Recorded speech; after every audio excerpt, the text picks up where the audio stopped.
सास का श्राद्ध। नंदिनी और दिलीप की शादी के कुछ हफ्तों बाद ही सास की मृत्यु हो जाती है, जिस वजह से ससुराल में आई नई बहू एकदम अपने ऊपर इतनी जिम्मेदारी देखकर घबरा जाती है। मुझे घर गृहस्थी के बारे में कुछ नहीं पता, सब कुछ कैसे संभालूंगी? मैं तो किसी रिश्तेदार को ठीक से जानती तक नहीं। अगर कहीं कोई गलती होगी तो लोग क्या कहेंगे? नंदिनी, तुम बेमतलब इतना टेंशन ले रहे हो।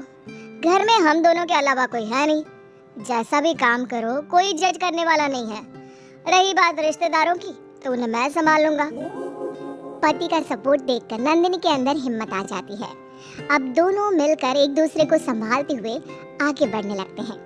इसी तरह एक साल बीत जाता है और श्राद्ध के दिन शुरू होते हैं। नंदिनी के पास सास की बहन का फोन आता है। बहू, पता है ना, श्राद्ध शुरू हो गए। जी मौसी जी, मुझे पता है। तो फिर सास का पहला श्राद्ध कब करोगे? पंडित जी से बात की?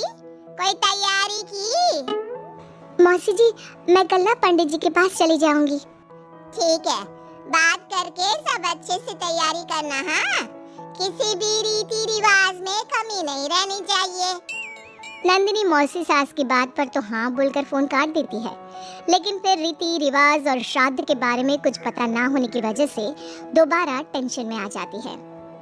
शाम को दिलीप के घर वापस आते ही उस पर अपने सवालों की बारिश शुरू कर देती है। आज मौसी जी ने फोन करके मम्मी के श्राद्ध के बारे में बोला। हाँ, मुझे याद है। तुम पंडित जी से बात कराओ, बाकी फिर वैसे ही तैयारी कर लेंगे। वो तो मुझे पता है, लेकिन मौसी जी ने साथ में रीति रिवाज के बारे में भी बोला, और इस घर के किसी भी रिवाज के बारे में मुझे कुछ भी नहीं पता। देखो, इतना सोचने की जगह जैसा पंडित जी बोले वैसा कर लो, सब सही होगा। अगले दिन दिलीप के ऑफिस जाते ही नंदिनी घर के बाकी सब काम छोड़ पंडित जी के पास जाती है, जो उसे श्राद्ध करने की तारीख के साथ क्या और कैसे करना है सब कुछ अच्छे से समझा देते हैं। घर वापस आते ही नंदिनी मौसी सास को फोन करती है। मौसी जी, 2 दिन बाद मम्मी का श्राद्ध रखा है। ठीक है, आ जाऊंगी। और पहला श्राद्ध है, इसलिए पूरे परिवार को बता देना। सब साथ में पूजा करेंगे तो दीदी को अच्छा लगेगा। मौसी के कहे मुताबिक नंदिनी सबको इन्फॉर्म कर पूजा की तैयारियों में लग जाती है।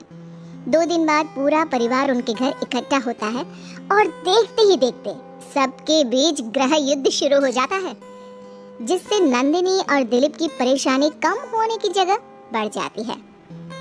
तुमने तो बोला था कि परिवार इकट्ठा होगा, सबके साथ काम कैसे निपट जाएगा पता भी नहीं चलेगा। यहाँ तो मुझे ऐसा कुछ होता नहीं दिख रहा। हाँ, क्योंकि हमें ज्यादा कुछ पता नहीं और परिवार तो यहाँ आ चुका है, इसलिए जो भी है अब इनके वापस जाने तक तो हमें सहना ही पड़ेगा। रही बात काम की तो मैं हूँ ना। तुम ना बस परिवार संभाल लो, काम मैं देख लेती हूँ। दिलीप परिवार वालों की गुत्थम गुत्थी और मामला संभालते हुए सबको शांत करता है, जिसके बाद सब पूजा करने बैठते हैं। बोलो भला, श्राद्ध वाले दिन इंसान की पसंद का खाना बनता है और भाभी को खीर जान से ज्यादा पसंद थी, पर बहू तुमने तो वो बनाई ही नहीं। एक्चुअली मुझे खीर बनानी नहीं आती, कुछ खराब हो जाते तो बहुत नुकसान होता, इसलिए नहीं बनाई, लेकिन बाजार से मंगवाई है, कुछ देर में आ जाएगी। ऐसी तो आजकल की लड़कियां हैं जिन्हें सास की खुशी से ज्यादा नुकसान की चिंता है, जो खीर तक बाजार से मंगवाती है। मौसी जी, मम्मी की खुशी को याद रखते हुए नंदिनी ने खीर का ऑर्डर उनकी पसंदीदा मिठाई की दुकान पर दिया है। अरे बनाएगी नहीं तो सीखेगी कैसे?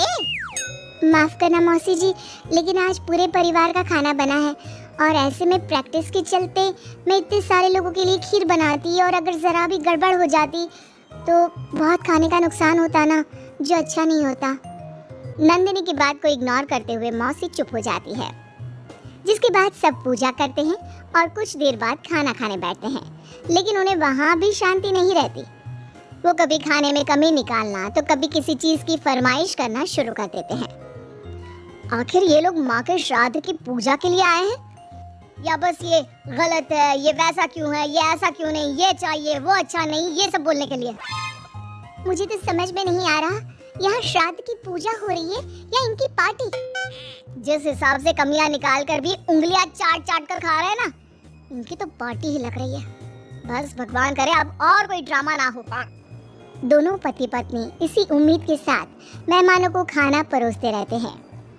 कुछ देर बाद ही मौसी सास का चिल्लाना शुरू हो जाता है। हे भगवान, सब इधर आओ, ये देखो, दीदी की तस्वीर के आगे रखी पूजा की पूरी पर चींटियां घूम रही है। बहू, तूने दीदी की मनपसंद खीर पूजा में नहीं रखी ना, इसीलिए नाराज हो गई हमारी दीदी। मौसी, आप सबके मन में इस तरह के अंधविश्वास मत भरो। अरे उन्होंने कुछ गलत नहीं बोला। पहले तेरी पत्नी ने घर आते ही हमारी भाभी को ऊपर पहुंचा दिया और आप उनकी आत्मा को भी शांति से नहीं रहने दे रही। इसी के साथ एक एक कर घर में सब अपनी राय देने लगते हैं, जो कुछ ही देर में एक बड़े मुद्दे का रूप ले लेता है, जिसमें सबकी बात और इल्जाम घूम फिर कर नंदिनी या दिलीप पर ही आते हैं। बस करो, आखिर आप लोग हमसे चाहते क्या हो? खुद तो एक दिन भी लड़ाई किए या किसी पर इल्जाम लगाए बिना रह नहीं सकते, तो फिर किस हक से दूसरों को बुरा बोल रहे हो? वो बेचारी जिस दिन से इस घर में आई है सबको खुश करने की कोशिश करती रहती है, लेकिन आप सब उसे टारगेट करने के अलावा कुछ नहीं करते। मौसी जी, आप इतने विश्वास के साथ कैसे कह सकती हैं कि मम्मी नंदिनी से ही गुस्सा है, क्योंकि अभी आप लोगों की हरकतें भी कोई प्यार करने के लायक नहीं है। दिलीप को पहली बार इतने गुस्से में और चिल्लाते देख मौसी के साथ पूरा परिवार चुप हो जाता है। आप लोगों को मुझे जो बोलना है बोलिए, फर्क नहीं पड़ता, लेकिन प्लीज मम्मी के लिए मेरे या दिलीप के प्यार पर उंगली मत उठाइए। माफ करना पर यकीन नहीं होता, एक ही परिवार में लोगों के बीच इतनी कड़वाहट कैसे हो सकती है? सब एक दूसरे को नीचा दिखाने का मौका ढूंढते रहते हैं, सबको दूसरों में कमियां निकालनी है। क्यों? रही बात चींटियों की, तो बस वो तो पूरी पर रखी चीनी ले जा रही हैं। आखिर उन्हें भी तो अपने खाने का इंतजाम करना है। नंदिनी और दिलीप की बातें सुन परिवार में सन्नाटा छा जाता है।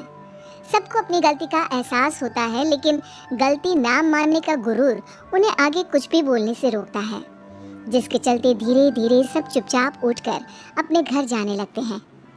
अरे सारे कहाँ उठकर चल दिए? बेशर्मो, अब भी तुम्हारे अंदर इतनी शर्म नहीं आई कि एक सॉरी बोल दो? हमने बहू को न जाने कितना परेशान किया, फिर भी उसने पलट कर किसी को कुछ नहीं बोला। नंदिनी, हमें माफ करना, इस साल तो हमारी वजह से सब खराब हो गया, पर वादा करती हूँ अगले साल सब इस परिवार का नया रूप देखेंगे। फिर मैं भी वादा करती हूँ कि अगले साल सबको अपने हाथ की बनाई बढ़िया खीर खिलाऊंगी।